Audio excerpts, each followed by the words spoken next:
Hey everyone, in this video I will show you how you can pay at door or you can pay on cash on delivery in Uber Eats. So for that just go to your Play Store and first of all install this app Uber Eats food delivery on your mobile phone. When you install this, now open this app. Now when you open this app, now you can see at the top right side, just click on your profile. In profile, you can see in the money section there are option called payment settings. Just simply click on this payment settings. Now in payment settings, you can see at the bottom there is an option called pay on delivery.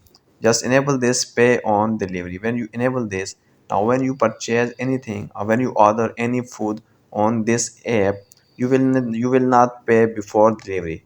You will pay at your door when you receive your product or your food. So this is the way you can pay cash on delivery on this app.